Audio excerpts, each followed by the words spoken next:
Episode की शुरुआत में हम व्हेल आइलैंड पे देखते हैं कि मीटू होती है और मीटू के पास एक चिट्ठी अब तक पहुंच चुकी होती है। और तुम्हें पता है कि मीटू का तो इस दुनिया में कोई और है नहीं, तो जरूर गॉन ने इस चिट्ठी को भेजा होगा और गॉन ने ही इस चिट्ठी को भेजा होता है, जिसके अंदर उसने अपनी और किलुआ की और कुरापिका और ल्यूरो सब चारों मिलकर होते हैं एक फोटो भेजी होती है और साथ में एक खत भी लिखा होता है जिसमें वो बताता है कि वो पास हो चुका है हंटर एक्स एग्जाम, लेकिन ये सब इतना कुछ भी आसान था नहीं। उसके बाद वो फेज 5 के बारे में बताता है और बताता है कैसे वो हांजो से लड़ रहा होता है। हांजो उसको प्रोबेबली मारने वाला होता है, धमकियां दे रहा होता है और ये झुकता नहीं है, ना ही ये डरता है। और हांजो उसके सर के ऊपर एक तलवार भी लाके रख देता है, लेकिन उसके बावजूद ये नहीं बोलता, ये हार मानने से नाराज होता है और बताता है कि वो अपने बाप को ढूंढना चाहता है और इसलिए वो अभी हार नहीं मान सकता। शायद अगर ये इस बार हार मान ले तो शायद अपने बाप को ढूंढ पाए या फिर ना पाए, इसलिए वो हार नहीं मानता, जिसकी वजह से हांजो परेशान होकर खुद हार एक्सेप्ट कर लेता है। लेकिन उसके बावजूद गॉन बोलता है कि नहीं, तुम इतनी आसानी से हार नहीं मान सकते, मैं तुम्हारा ये हार भी एक्सेप्ट नहीं कर सकता हूँ। ऐसा बोलता है जिसको सुन के हांजो का दिमाग खराब हो जाता है और इसको बहुत जोरों से गुस्सा मारता है, जिसकी वजह से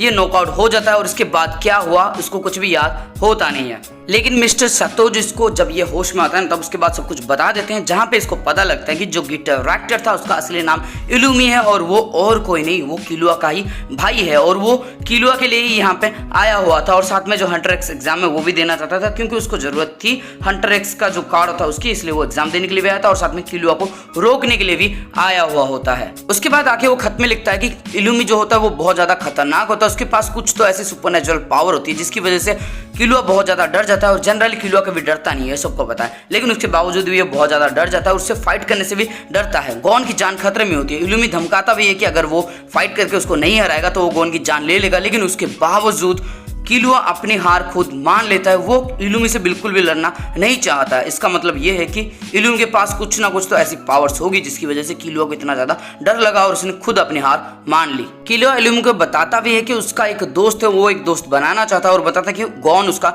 दोस्त है और वो गॉन से दोस्ती करना चाहता है, लेकिन उसके बावजूद इलुमी बिल्कुल भी नहीं सुनता और बोलता है कि तुम बिल्कुल भी दोस्ती के लायक हो नहीं, क्योंकि जो कुछ भी हो जाए उसके बावजूद तुम हमेशा से एक मर्डरर हो, क्योंकि मैंने और मेरे बाप ने तुम्हें वैसा ही पाला है, तो इसलिए तुम भी कभी ना कभी गॉन की जान लेने के पीछे ही पड़ जाओगे। वो इतना बोलता है और तुम्हें तो पता है कि फाइट यहाँ पे रुक जाती है, लेकिन उसके बाद जो होता है वो होता है असली कांड। बोदोरो और ल्यूरो का मैच हो रहा होता है, लेकिन अचानक से किलुआ आता है और बोदोरो को जान से मार देता है और मुझे प्रोबेबली यही लगता है और सबको यही लगता है कि इलुमी ने कुछ ना कुछ तो किया होगा, कुछ ना कुछ तो छेड़खानी उसने की होगी, जिसकी वजह से किलुआ बोदोरो के ऊपर अटैक करता है और बोदोरो को जान से मार देता है। और गॉन जब ये सब सुन लेता है उसके बाद वो सीधा इलुमी की तरफ बढ़ता है, जो कि बहुत ज्यादा गुस्से में होता है और इलुमी को बोलता है कि तुम्हें किलुआ से सॉरी मांगना होगा, तुम्हें जाके उससे माफी मांगना होगा। लेकिन इलुमी बोलता है कि किस लिए, मैं काहे को सॉरी मांगू मैं उससे। तब वो उसका हाथ उठा के मतलब इसको बेंच से बाहर निकाल देता है और बोलता है कि अगर तुम माफी नहीं मांगना चाहते तो मत मांगो, लेकिन एटलीस्ट मुझे उसका एड्रेस दे दो, मैं उसको जाके बचा दूंगा। और तब उसको पता चलता है कि ये कुकुरु माउंटेन के ऊपर रहते हैं और किलुआ तो नहीं आएगा, गॉन, कुरापिका और ल्यूरो तीनों मिलके कुकुरु माउंटेन पे जाते हैं, जहां से वो जेब्रो से मिलते हैं और जेब्रो की मदद से वो टेस्टिंग गेट को भी खोल देते हैं। ये तीनों बहुत ज्यादा मेहनत करते हैं, बहुत ज्यादा एक्सरसाइज करने के बाद जाके ये तीनों मिलके एक गेट को खोलने के काबिल बन पाते हैं और जब ये गेट खोल लेते हैं तो इनका आधा काम यहाँ पे हो जाता है। उसके बाद जब ये और भी ज्यादा आगे बढ़ते हैं तब इनको कैनरी मिलती है और कैनरी से गॉन बोलता है कि मुझे जाने दो, लेकिन कैनरी इतनी आसान से मानते नहीं। तब गॉन फाइट लेता नहीं है, लेकिन कैनरी से बहुत ज्यादा बुरी तरह से पिट जाता है और आखिरी में कैनरी भी समझ जाती है कि ये कितना ज्यादा किलुआ से प्यार करता है और कितना अच्छा दोस्त है किलुआ का। और कैनरी जब इसको बताने वाली होती है कि कहाँ पे है किलुआ, तब अचानक से इसके सर पे कोई कुछ तो दे मारता है, जिसकी वजह से वो ये यहीं पे बेहोश हो जाती है। और तब पता चलता है कि किलुआ की जो मम्मी है ना उसने इसको रोक दिया होता है और अभी किलुआ खतरे में है, ये चीज गॉन को पता लग चुकी होती है। उसके बाद कैनरी इन सबको बटलर्स हाउस तक लेके चली जाती है, जहाँ पे इनका जो मेन बटलर होता है जिसका नाम होता है गोटो,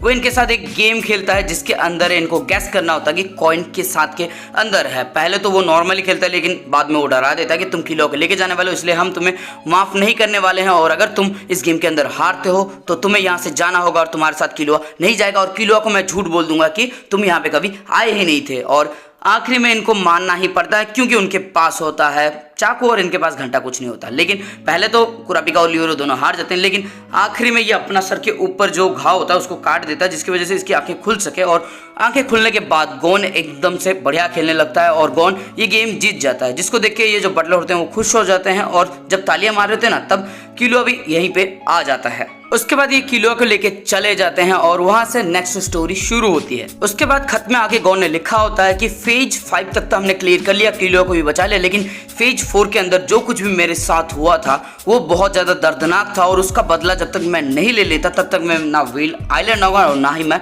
हंटर एक्स का लाइसेंस यूज करूंगा। और तब वो बताता है कि उसका जो शिकार था वो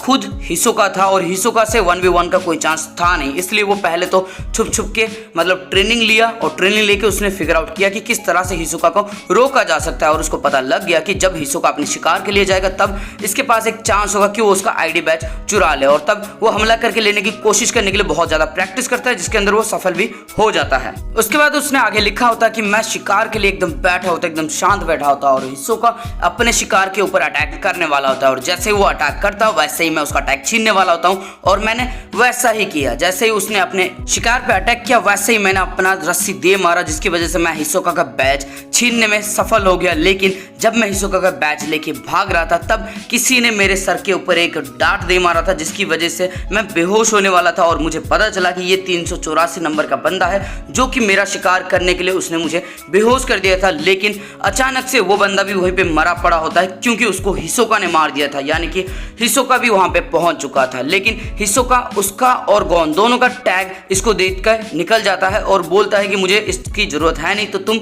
इसको रख लो, मेरा एक एहसान तुम पे रहेगा, ऐसा बोल के वो चला जाता है। लेकिन गॉन उससे मना करता है कि मैं तुम्हारा एहसान नहीं रखना चाहता और उसको अपना टैग दे देता है। लेकिन हिसोका का दिमाग तब खराब हो जाता है, वो एक जोरों से पंच मारता है इसको, जिसकी वजह से बहुत दूर जाके गिरता है। और उसके बाद हिसोका बोलता है कि जिस दिन तुम मुझे इस तरह से पंच मार पाओगे उस दिन मैं अपना टैग तुमसे वापस लूंगा, उससे पहले तो मैं नहीं लेने वाला अपना टैग। उस दिन गॉन बहुत ज्यादा जलील हो चुका होता है और उसको अपना बदला लेना होता है, उसके दिमाग में कुछ नहीं चल रहा होता, वो एक जगह पे जाके छुप तो जाता है, लेकिन उसको बदला लेना होता है और वो बदला लेने के लिए ही आगे बढ़ने वाला होता है अभी, और वही चीज उसने खत पे भी लेके रखी होती है। उसके बाद हम मीटो को देखते हैं जो इस फोटो को जो भेजा था ना गॉन ने, उसको दीवार पे टांग देती है और बोलती है कि गॉन एकदम अपने बाप की तरह, यानी कि गॉन एकदम जिंक की तरह है, वो उसी की तरह सब कुछ करता है। और उसके बाद हमें जिंक की एक फोटो दिखाई जाती है और इसी के साथ ये वाला एपिसोड हो जाता है खत्म। और इसके साथ सीजन 1 भी यहीं पे खत्म होता है और सीजन 2 जो होता है वो होता है हेवेंस अरेना। उसके अंदर 12 एपिसोड है जिसको मैं बहुत जल्दी एक्सप्लेन कर दूंगा, तो वो सब देखने के लिए इस चैनल को सब्सक्राइब कर लेना, अपने दोस्तों के साथ शेयर कर देना, और ये वाली वीडियो अगर आपको अच्छी लगी हो तो लाइक कर देना और कमेंट करके अपना फेवरेट पार्ट बता देना। तो बस करो यार, और क्या करना है, सब्सक्राइब कर दो, जो बेल का आइकन है उसको ऑल पे सेट कर दो, क्योंकि सबकी घंटी बज रही है, अपनी भी बज जानी चाहिए। तो बेल का आइकन जो है ना उसको जोरों से दबाना, एकदम टन करके आवाज आ जानी चाहिए।